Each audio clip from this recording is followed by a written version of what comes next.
Welcome to the Balanced Ambition podcast. I'm your host, Matt Southam. Here, we delve into candid conversations with entrepreneurs, exploring both their business journey and their secrets to maintaining mental well-being. As we navigate the balance of ambition and inner peace, I hope you find insights, inspiration, and invaluable takeaways in every episode. Thank you for joining us. Steve, welcome to the show. Thank you so much for joining me. I want to kick off just by asking, take me back to the early days. So take me back to the school days. Tell me a bit about your story, and then we'll delve into the school what it days. is you do. Yeah, go on. Tell me about those teenage. 50.2.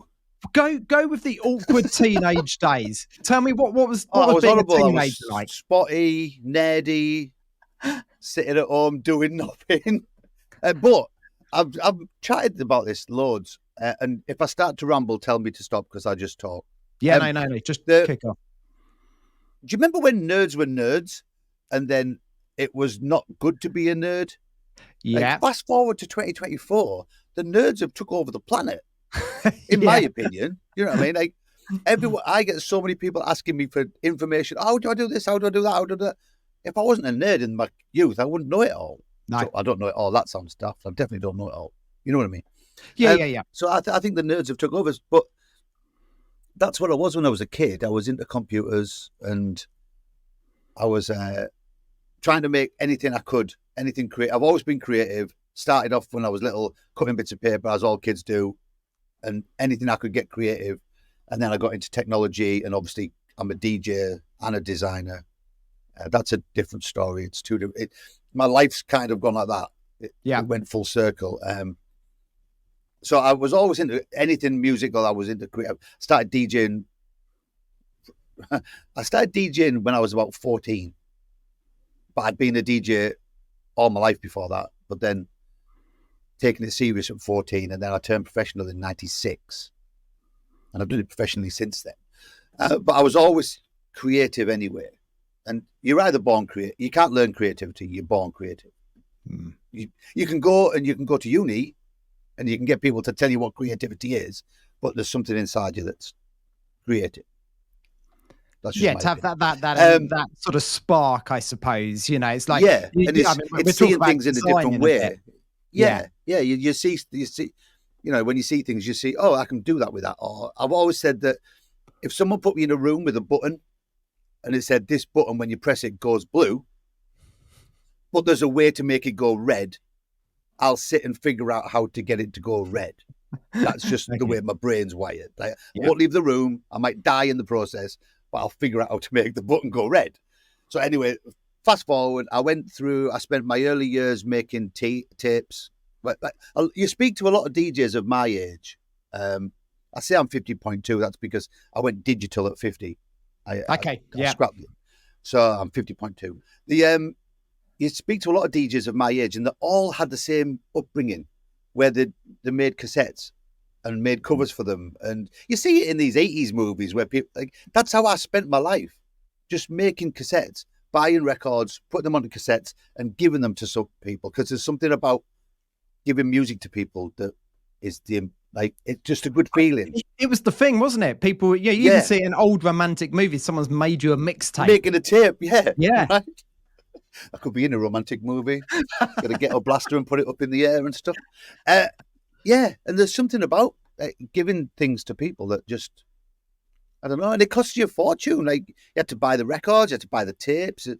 Time's expensive, which we'll talk about later on. Time is expensive and all that. And then I would give them away in the bars, because I was DJing in bars when I was 15, because I think the laws were a lot. Plus, I had family members working in there, and I was in bars and clubs. And my uncle used to own a bar, so that's how I ended up working in his bar. I say a bar; it was a pub. So I started doing the Thursdays for him, and then it just sort of evolved. And that's how I was. But I'd gone to college to be a graphic designer in 1988, and I did 2 years graphic design.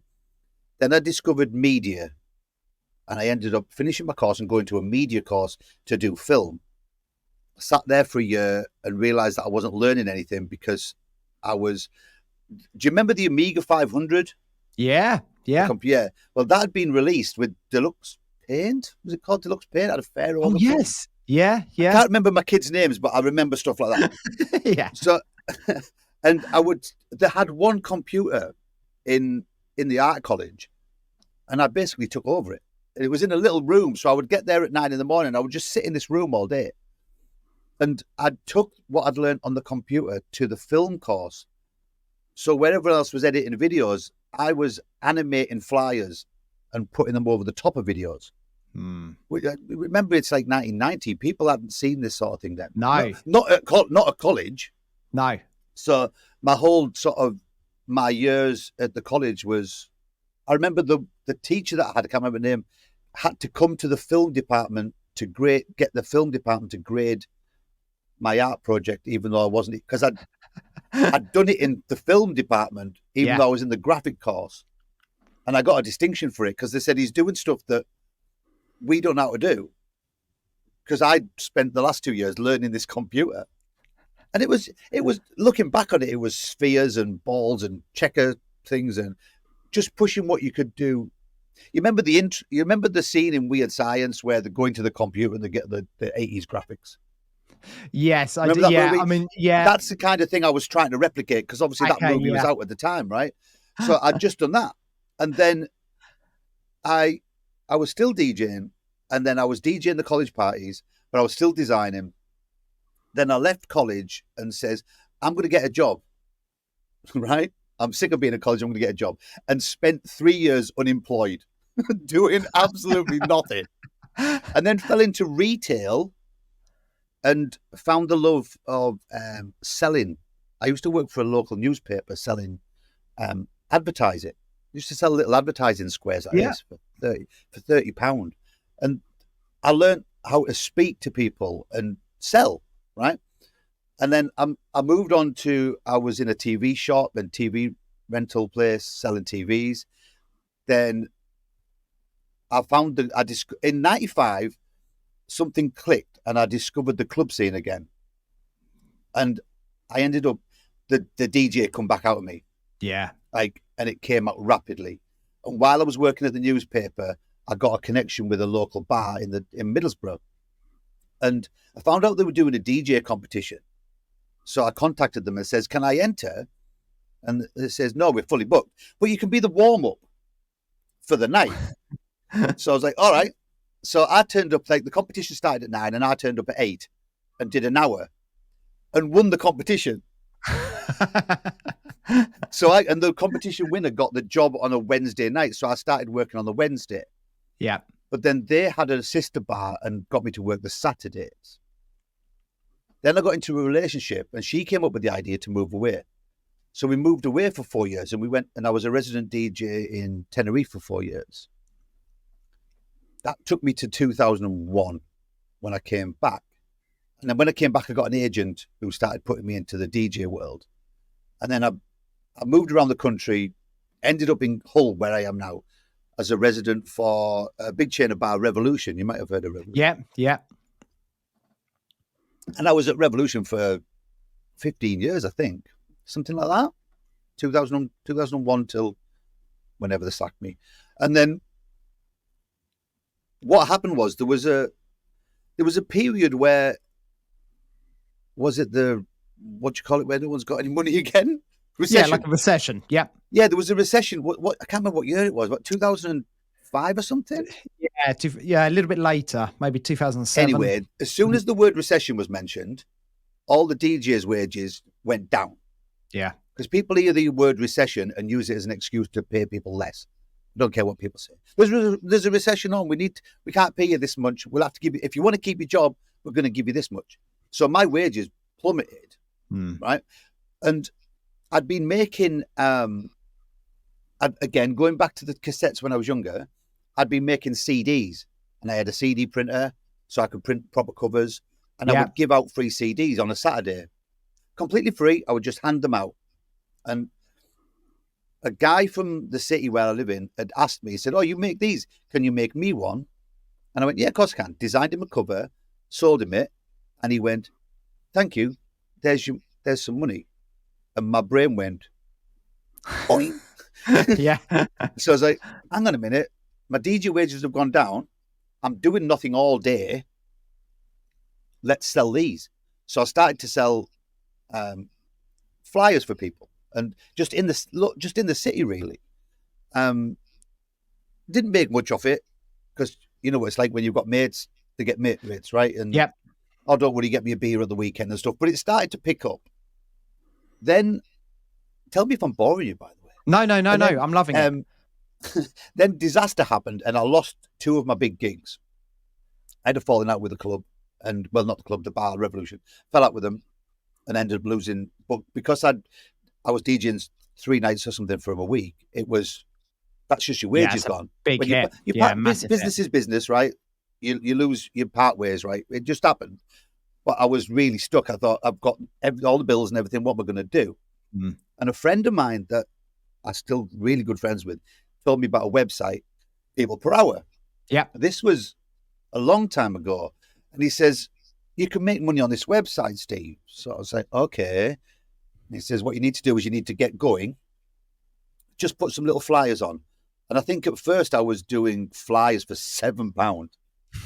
Which is, and they were taking 25-30% commission. So I was doing flyers in the beginning for probably £4 a go. Yeah. But I had nothing else to do at all because I'd lost my gigs. I was looking for new gigs and I was doing nothing. So I did like sort of 20, then I put my price up. Then I did another 20, then I put my price up. So my feedback started coming in. I'm now ranked at something, I think there's like 500,000 freelancers on it. And I'm ranked at number 100 or something on it, 128. Right, nice. Yeah. Yeah. And I'm earning, I still don't earn a massive amount off the website because it seems to have plateaued, the website. Yeah. But it keeps me going. But what it did was it let me, I've got 5,000 reviews on there, 5-star reviews. So it gives me a platform to put out to other people. Then I branched out to other people. Some people met me on there, but then came to me from there. So I met them. And then that's where we are now. But then my DJ career, I got my gigs back again and I was doing that and that. So it was working well. Then, as we know, lockdown happened. Yeah. Which was just as we were getting up to speed. I just moved into this house. It wasn't long. And so because I'm a DJ, I mean, you can see this is a multi-studio. Like, so I do my production on here. I do my design on here. I've got a computer here for rendering.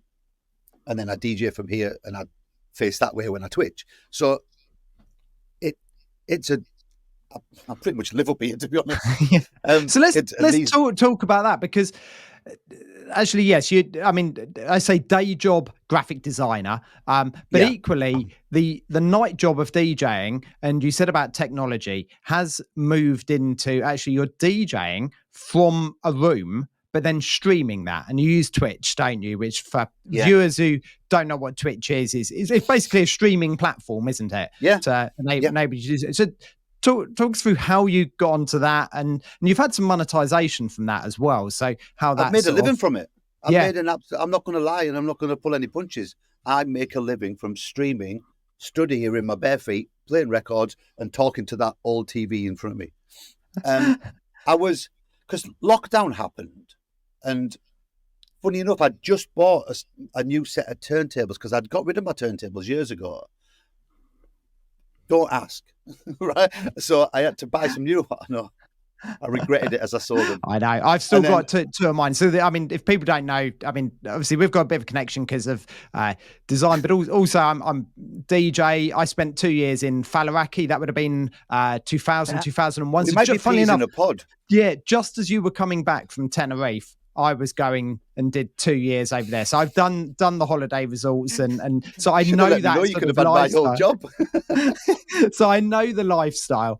And that's why we've got on so well. Why we get on. That's probably why we get on so well. There's so many sort of linked elements. But I think you find though, and I keep saying it, if you're a DJ, and I know we keep going back to that, and we were supposed to be talking about design, but it happens. If you're a DJ, there's almost an inner feeling when you meet anyone else who's even 1% a DJ. There's an instant connection. and I don't know what it is. And it's something to do with, it's like, I don't know, when a cat looks at another cat and knows it's a cat. Yeah. There's something, it's like I don't know, it's something to do with there is something, DJing, and also DJing, once you're a DJ, you never actually stop being a DJ. And, if you're a real DJ. If you're a real DJ. Yeah. There's actually too many people who aren't real DJs. No, and I've still got still got two of my Technics, which I've had 25 years, 24 years maybe. But at one point I had 4 of them. I sold 2 of them at one point. Yeah, 4 decks, 2 arms. Yeah, I know. But it was because I had so again, people who don't know Technics. So there's the Technics, the classics, the 1200 and the 1210. Basically, the 1200s are silver, the 1210s are black. There isn't a difference. 10 doesn't mean it's one up. They're actually identical, just the casing. So I had a set of each. Well, but why not? But the people say, "Oh, they're so expensive." But I've had these, and I bought these off a guy in Sunderland who's a guru when it comes to Technics. And I've had them, and I've seen friends of mine go through 4 or 5 controllers in the time I've had them alone. And these are probably originally from 90s or something. Yeah. And they're perfect. They're absolutely, I love them. You know what I mean? Yeah. However, I am thinking about getting some CDJs this year. If I can fit them in, and if I've got another plug socket up here.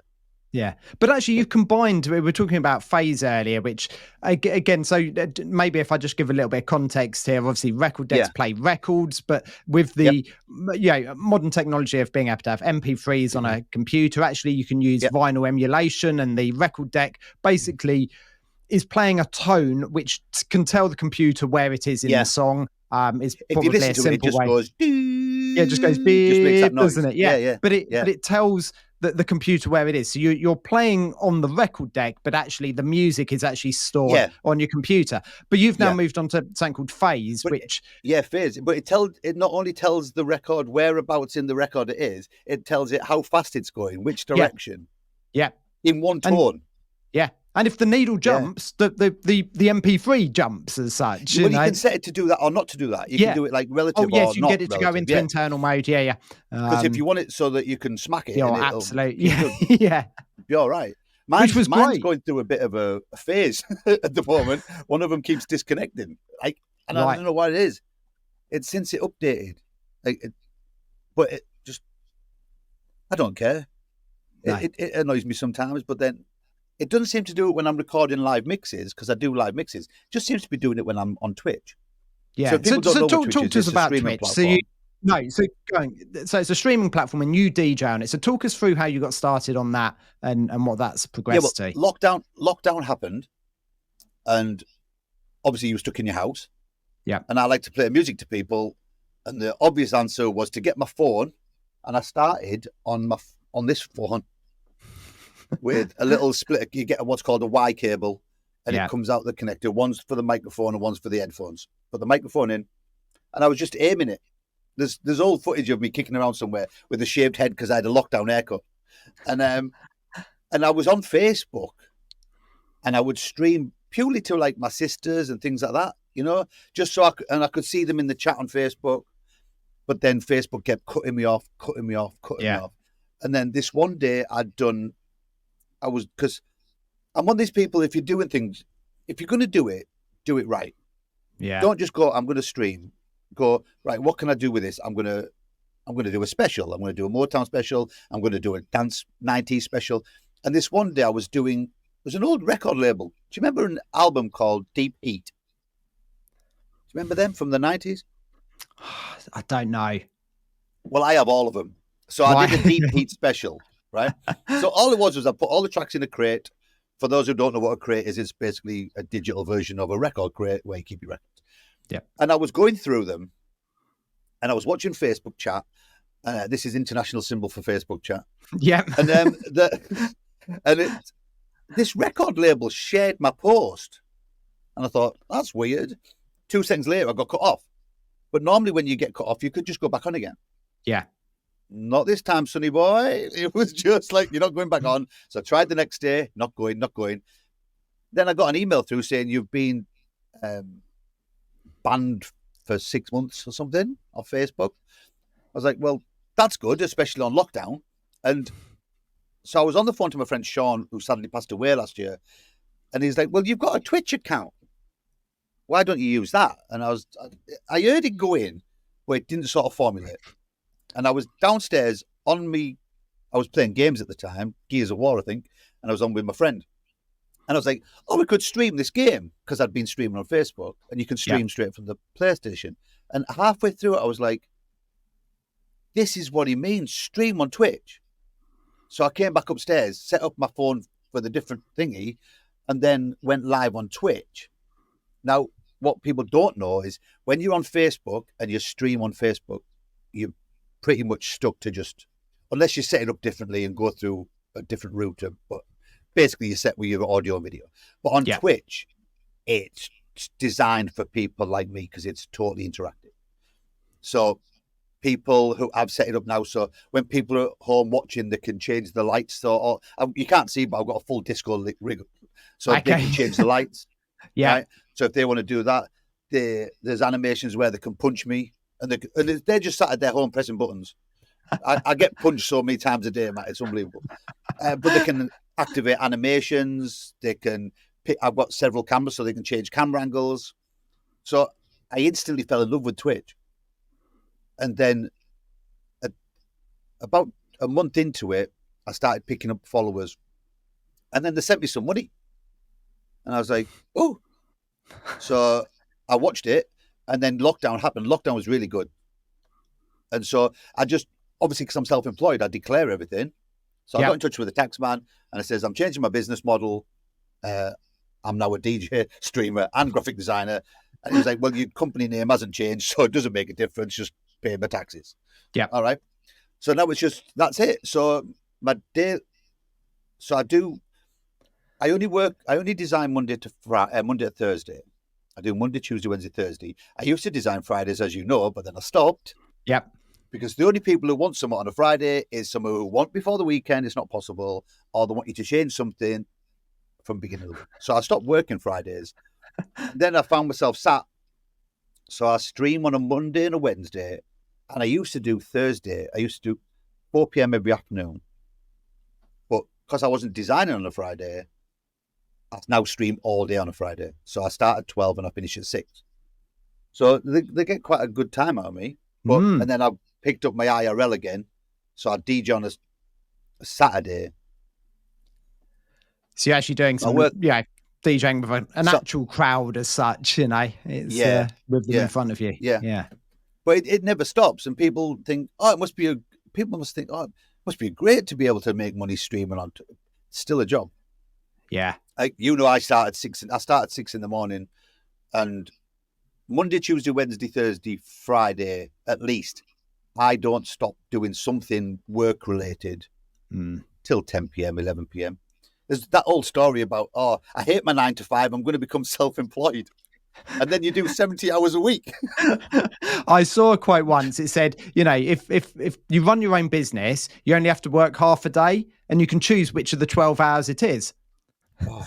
But it is because of actually a 12-hour day, you know, that's what it often is. And I mean, when you're doing something creative, and I still DJ, and, you know, I enjoy it, but I expect to get paid because it is a job.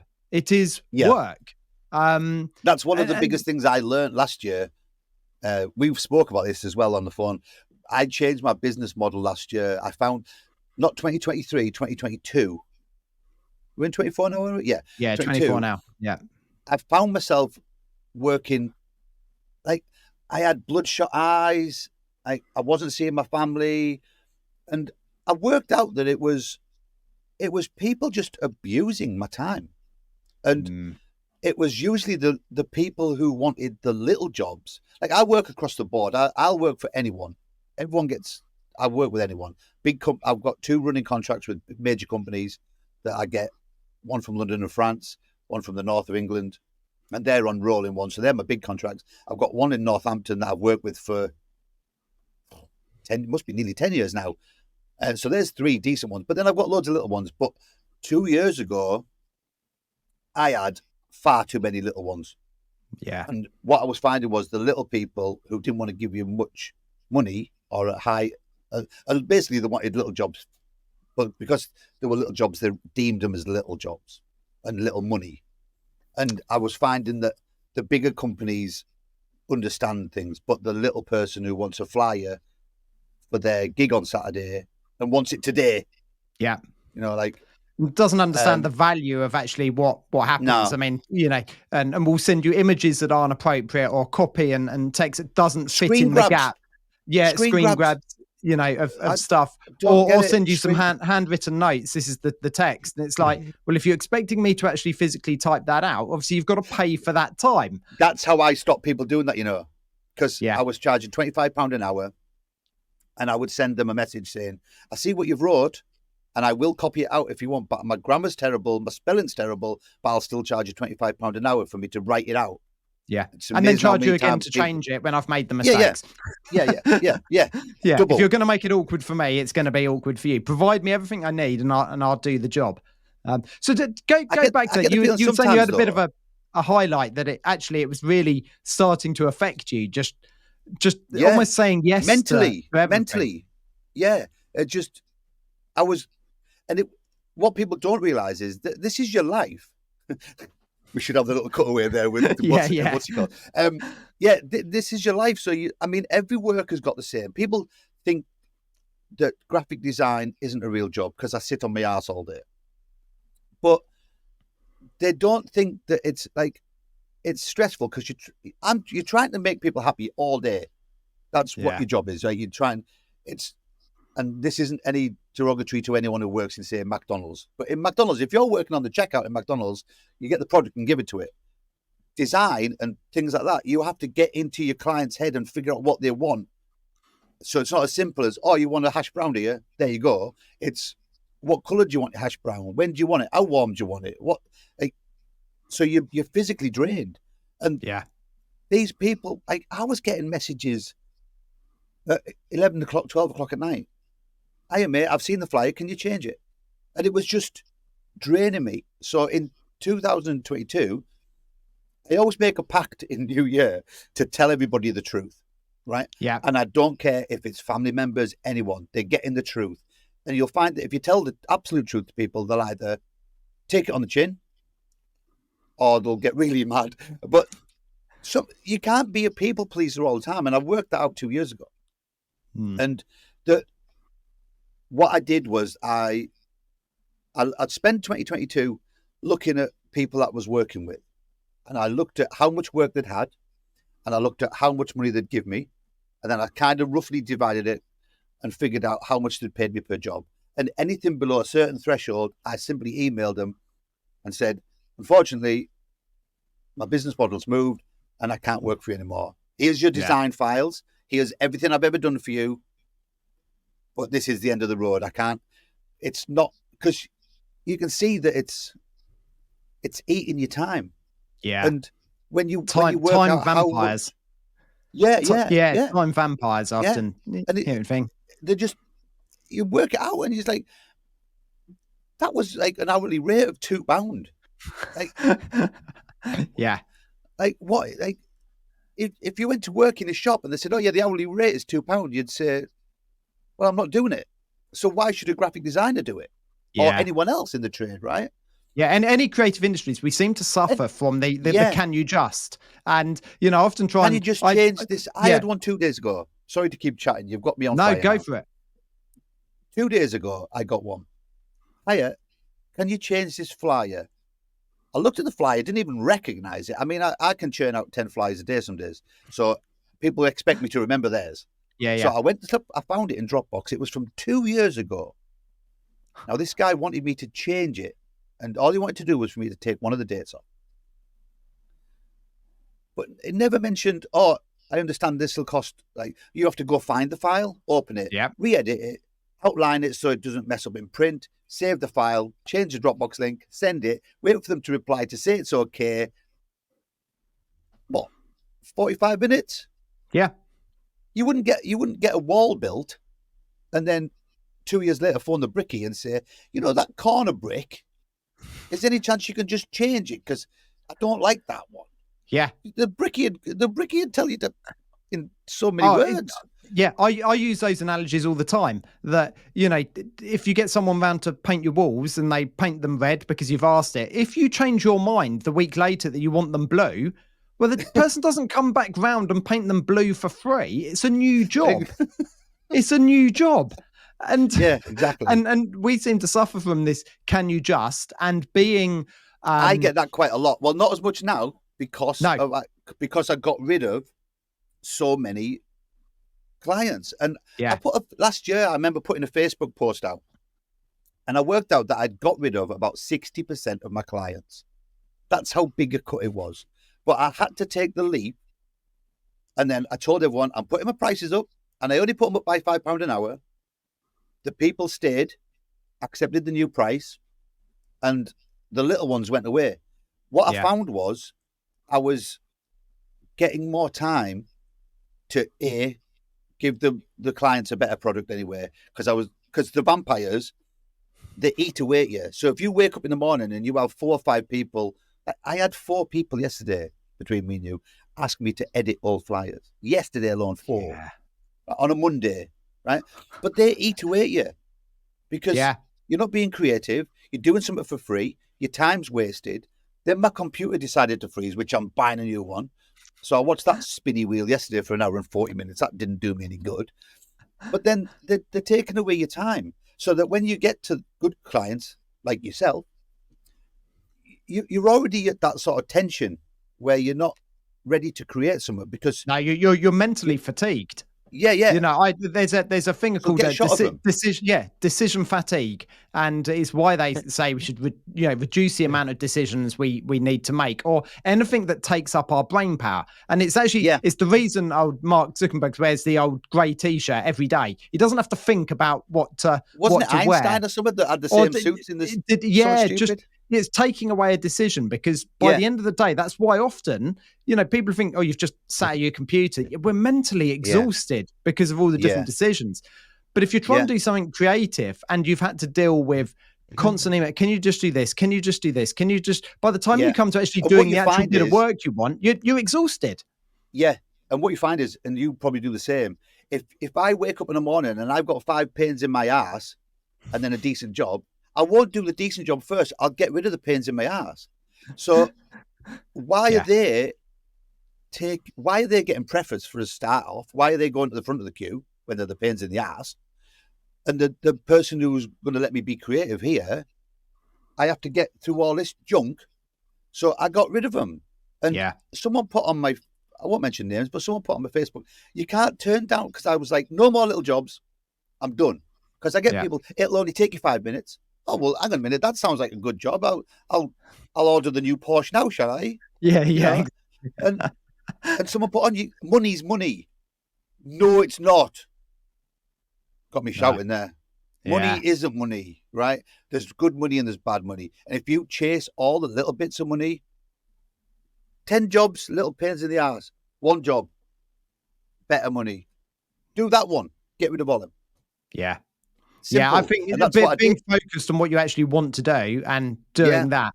But we've probably been on a similar journey, and maybe it is that personality of DJing and being creative and just being people pleasers, and people pleasers.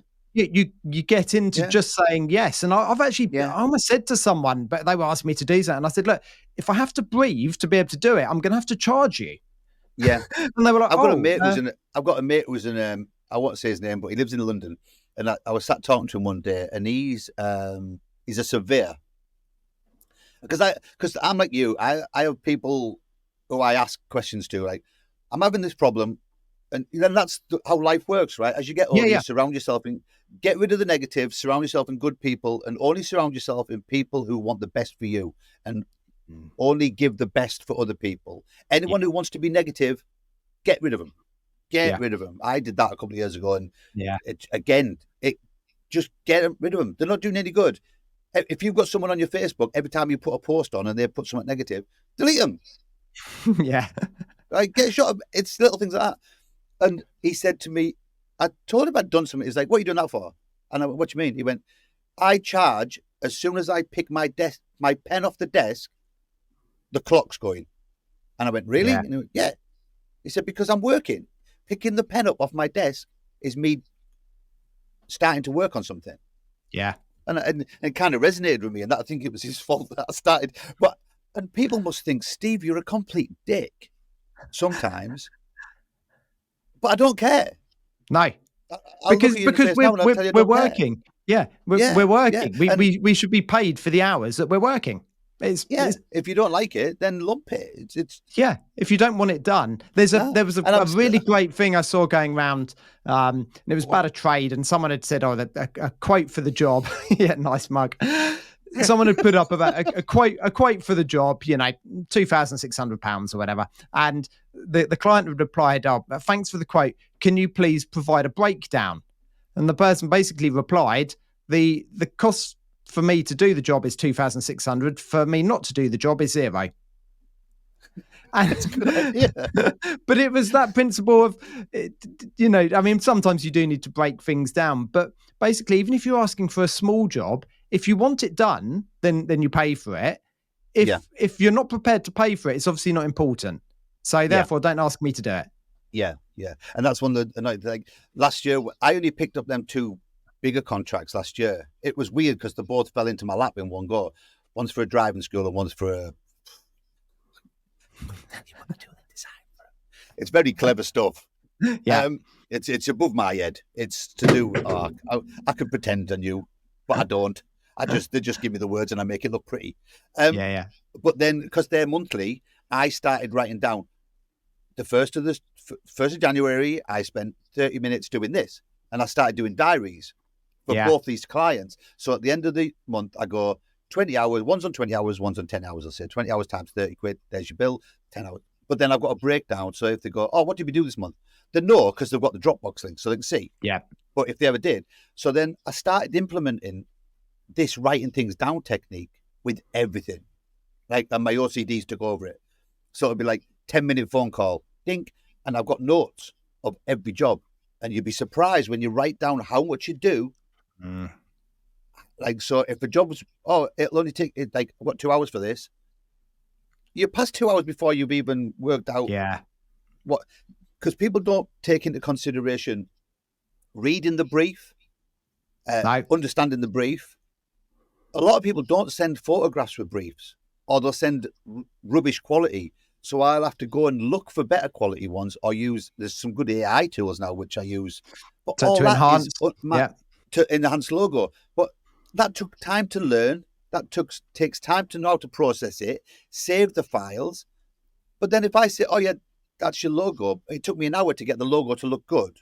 So that when you because what people don't understand is when you send your files to a printer, they'll just kick it back and say, we can't print it now. Years ago, they used to print anything, but something happened somewhere where a printer got sued, and now they've set up computers that check everything. Yeah, so you minimum can't just standard. Get logo off Facebook and stick it into a flyer, because how a flyer works is it's layers, and your little rubbish 72 DPI logo is floating, and the computer sees it and kicks it back. So I spend time making sure that doesn't happen, so that you don't waste your time. Yeah. But that's my time.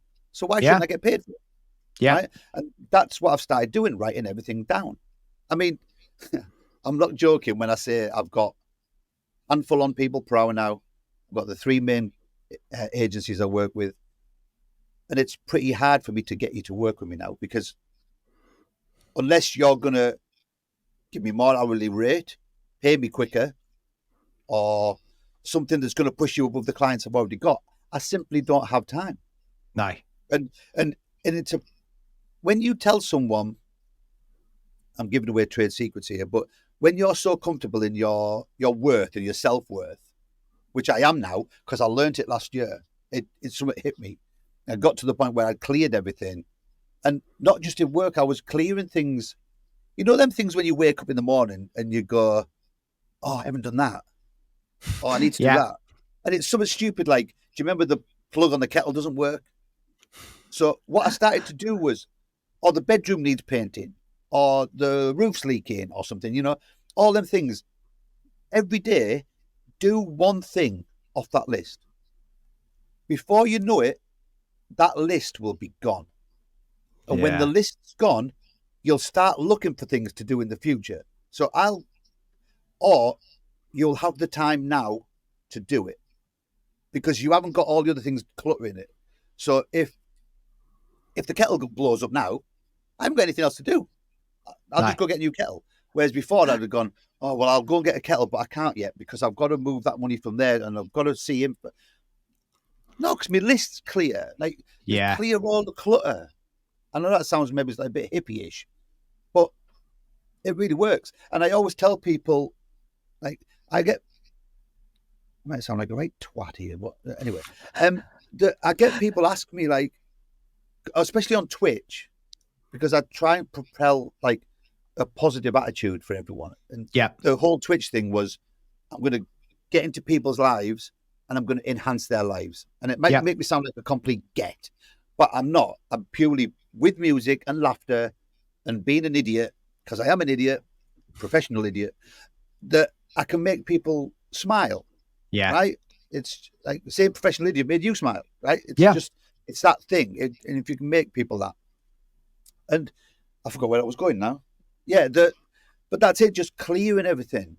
And and like I say, I get people saying to me, how can you be positive all the time? Trust me, I'm not. You've heard me shouting it. I've phoned you and I won't tell you what I call my computer. But I said, have you tried doing this cleaning technique where you get rid of all the things in your brain? And it's stupid things. I says, what's the first thing you do in the morning? And they'll be like, well, I'll put the kettle on. Well, that shouldn't be the first thing you do in the morning. First thing you should do is open the curtains and let light in, because light makes everything better. He says in a pitch black room. Yeah. But they put pancakes under the door every now and again, so I get fed. Yeah. But let light in, right? It's as simple as that. And then make your bed, right? Make your bed. Before walking out of your bedroom in the morning, you've already accomplished one thing. It was only making your bed, but you've accomplished something. Yeah. Right? There's too many, and get on with your day. Be happy. Just put social media down first, he says, because I work on social media. But put social media down and don't get involved in the negativity of the world. Just get on with it. Yeah, you don't need to get yourself caught up on it. No, too many people. The first thing they do, they get out of bed and they'll start looking at the phone. And they'll be like start consuming negative messaging. Yeah. And just like seeing it. Stay away from TikTok. TikTok's the devil. And so someone who did over 250 videos in the last year on TikTok, that's me.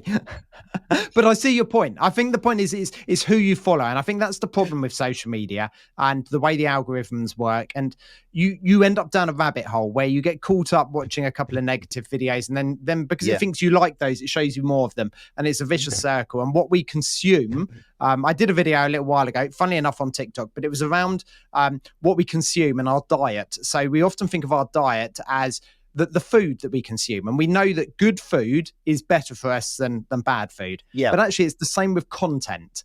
What we're feeding our brain, the messaging that we're feeding our brain is exactly the same. We should be consuming. We've gone on a tangent, by the way. We've covered a lot of ground here. We have, and I've only got 2 more questions for you actually to finish off. So I'm going to say have this. We had and then any we're going questions?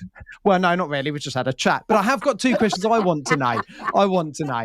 So I don't. Anyone listening is going to be thinking, hang on, isn't it about the audience? No. These are questions I want to hear. I'll hear answered. Right. So the way we consume content. My first pet's name, the last 4 digits on the card. Here we go. So 2, 1, your best ever DJ gig. Tell me what's been your best DJ gig you've ever done. Well,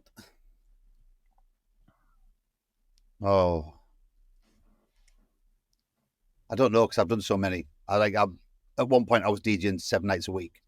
Yeah. One of the highlights, and I've said this all the time, there's 2 highlights in my DJ career. And they happened recently because of Twitch. Like I've never been a DJ that's going to be, I'm going to be massive, right? Play music, get paid, right? Get paid. And people, I love the one, it's about the music. No, it's not. It's about getting paid. It's your job, right? Love it. And I love it today the same as I did 50 years ago. Love it, but get rid of it. It's that music thing. That's bollocks. But I've got highlights. I've got 3 highlights. One, I met David Morales. Nice. I think I've told you this before. Yeah. He phoned me at 8 o'clock in the morning. Right? Because he was on Twitch, and I'd messaged him and said, I see you're on Twitch. If you need any help, because that's the sort of person I am, need any help, give me a shout, right? Didn't think nothing of it. I was sat here one morning, and I've told this story loads of times, but it was one of my highlights. I was sat here this morning, and I was waiting for the council tax to ring me, and the phone went, and I was like, oh, and I looked, David Morales. So ended up getting to know David, met him up in Middlesbrough, went out for food and stuff. And when you meet one of your idols, because I call him Dave. Of course, yeah. It's a northern in me. I can't stop it. And but to meet someone like that who was so impressive and an absolute amazing DJ producer, he's a legend in the game, right? So to meet him, that was amazing. Then he asked me to be on his stream more than once, so I warmed up for him. I appeared on his show, which was incredible. It was one of the most nerve-wracking things I've ever done. Yeah. Because I was on his channel and I could see his numbers and he had 1,000 people in. And I was like, if I play the wrong song here and his numbers go. But we couldn't become mates. And that is literally one of my highlights. Second highlight was also meeting Michael Gray. Nice. Yeah, another great producer. Who I've become absolute best friends with. We speak on a daily basis. He's drove up here and been in here. And he said to me one day, he said, if you want to, because I'd always messed around with music, he said, I'll teach you how to produce. Now, if Michael Gray says them words to you, you say yes, right? Because he's probably one of the biggest producers in the UK, right? He's an absolute, he won't mind me saying this, but he's absolute, for someone of his level, and he won't admit that he's up here because he's one of the most humble people you've ever met. He won't accept it, but he is. Yeah. He's such a nice, genuine person. He sent me a hamper at Christmas. He was like, send you something. I was like, what you sent me? I was expecting a record because he signs records for me and sends me them. Yeah. And I was expecting that. And then this parcel turns up, wine and stuff in it. So I rang him and I says, what he sent me this for? And he was like, I was waiting for a train and I thought, I'll send Steve a hamper.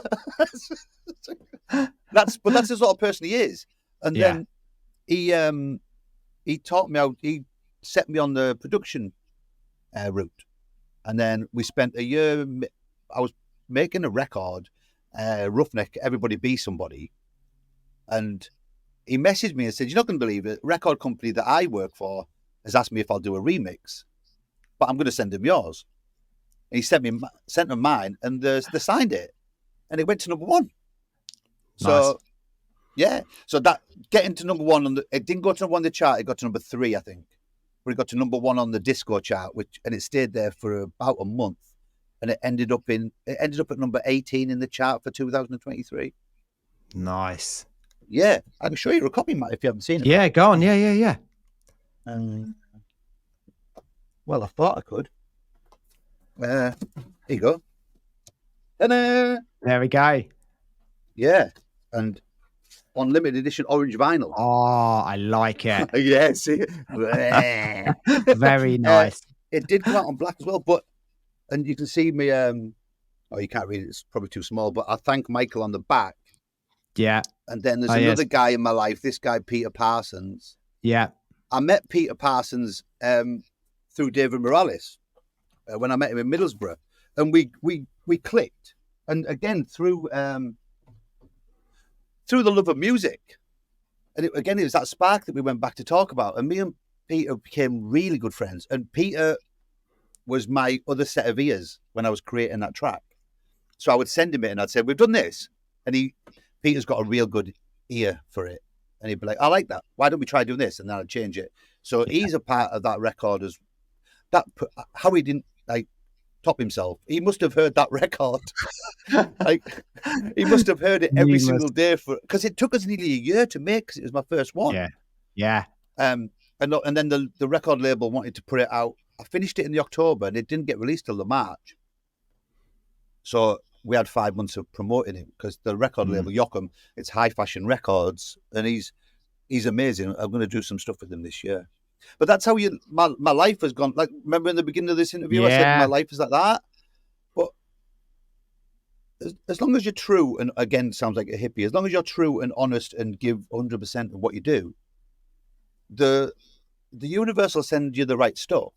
I'm a firm believer of whatever you put out, you get back. You reap what you sow and all that. It's true. It's magnetism, and you get back what you put out, right? And you know, it doesn't work. You can't go, I want a Porsche, I want a Porsche, I want a Porsche. No. It's but it just, yeah. Like, prime example, I'll always say, when my chips are down, something will turn up. And it's a mantra of mine. I'll say that because it's true. Something always turns up. One day you'll go, oh, but then 2 days later, you're like flying. Same with my sister. My sister is the luckiest person in the world. She's won the lottery, I don't know how many times, the Irish lottery, the 3-bally thing. She wins that. You know what I mean? If you don't ever play bingo with her, because she'll win. But it's because everyone in the family constantly says, you always win, you always win, you always win, you always win. Yeah. It's the universe hearing it. If you surround yourself with negativity... It does come back round. There was a guest I've had on the show, the podcast episode's already out, David Burham from a company called Staple. He said, it will be all right in the end, and if it's not all right, then it's not the end. And that's exactly, you know, I was like... That is good, I like that. Yeah. But it is that, because things do work themselves out. And I think sometimes we just need to take a step back, take a bit of stock, and just, you know, recenter ourselves. Now, I'm the one sounding a bit hippie-like, but if it's not going to work out, then cut it off. And then it's sorted. And then actually, that's the end, and it's solved. It has sorted itself out. You've got rid of it. We've kind of gone round in a nutshell and come back to the same thing. Yeah. So exactly. And it's so just one final question today. If someone's thinking about getting into the creative industries, so it might be their videographer, might be their designer, whatever it is, what one tip would you give to them, having had a career in the creative industries? What one tip would you give? I know it's really hard to no, it's not. It's easy. It down. Go on, one tip. It's easy. And I've already told you, get paid. Yeah. That's it. I've got a guy, and my friend Lewis, and Lewis came to me years ago, and he wanted to be a DJ. Now, Lewis is one of my best friends, and I hope he's watching this, because every time he asks you a question, he rubs his hands. He'll come up and go, so then, Steve, right? And he'll be laughing his head off if he's watching it. In fact, I'll send him the link to watch it.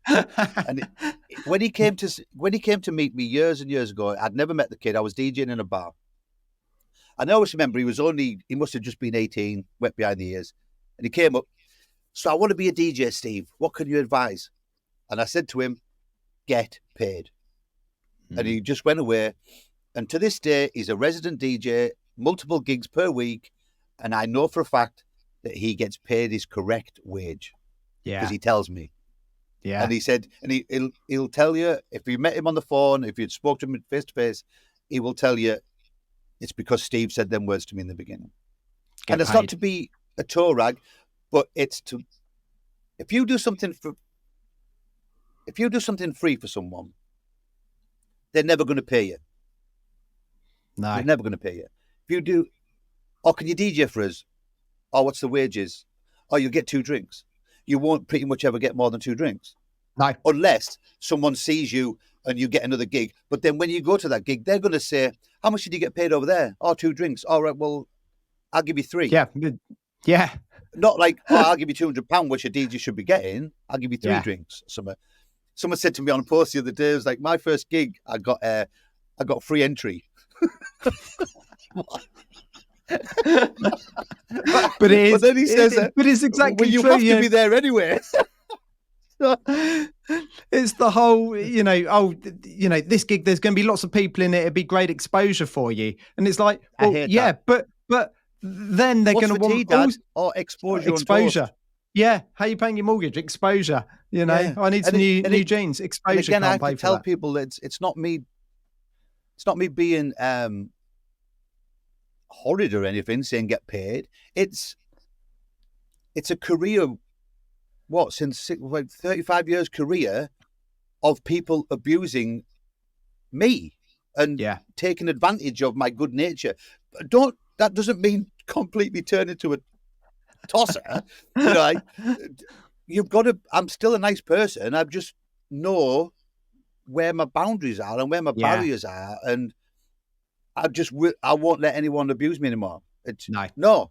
See ya. It's good. Bye. It's got to be all about you first. As in, I say it a lot. Almost saying no is really powerful. And actually, you've got, and there's a link between kindness and saying no. Sometimes saying no is being kind to yourself, because actually you end up overwhelming yourself, and then you can't perform as well on the things that are really important to you, like spending time with your kids or your family or seeing friends. Exactly. That's what they're taking away, Yeah, they are. So I get said paid. To someone the other week on a Saturday morning, while my little boy was in bed and I was doing some work, and I was on the phone to him. I said, "You do realize that every minute on a Saturday is my day with my little boy.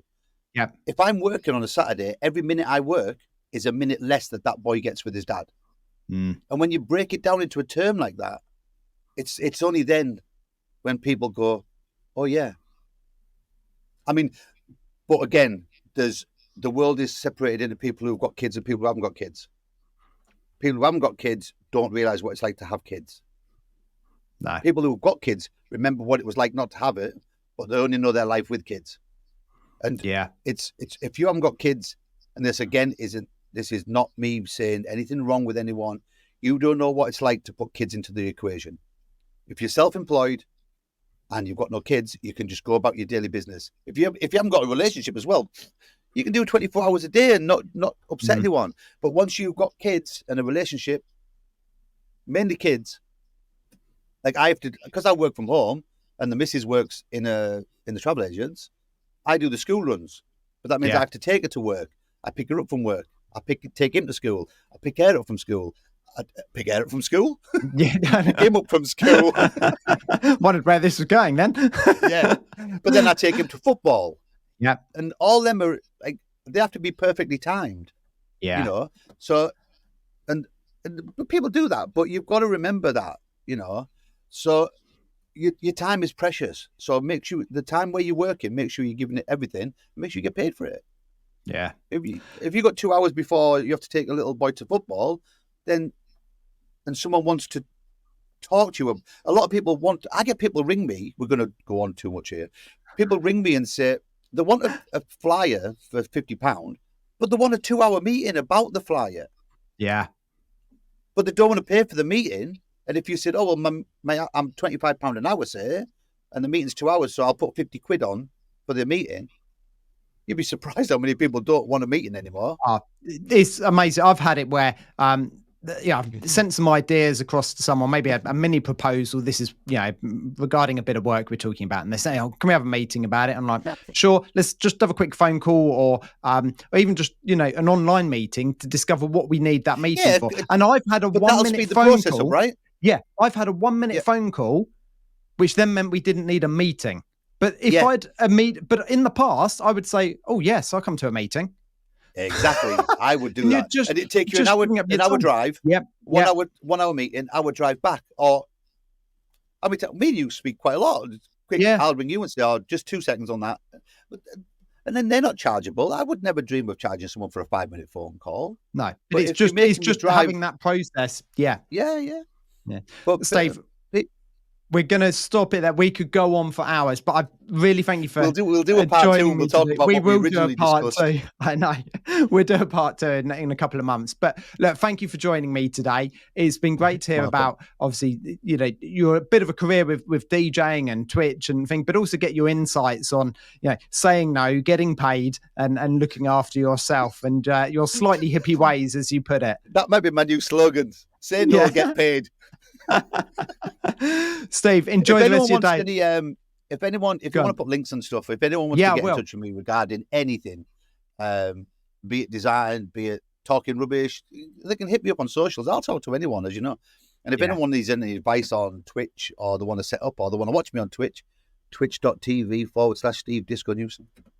I will put all the links. Anyone listening or watching, all the links will be in the description. So do go and follow Steve and connect with him a little bit more. Steve, thank you very much. If they do come into my Twitch channel, make sure that they say they came from seeing this. Yes. Yeah. It's free to watch, by the way. It's free. But if they do, it'd be interesting to see if anyone comes to watch me from this interview. Yeah. So I've seen you on Matt's interview. That'd be cool. Steve, thank you very much. Take care. Bye. Thank you. Thank you for tuning in to this episode of the Balanced Ambition podcast. I genuinely hope the stories inspire you as much as they inspire me. If you found value in today's conversation, please share it with a friend. And remember, by subscribing, you won't miss an episode, and it would truly mean the world to me. Stay balanced, and I'll see you next time.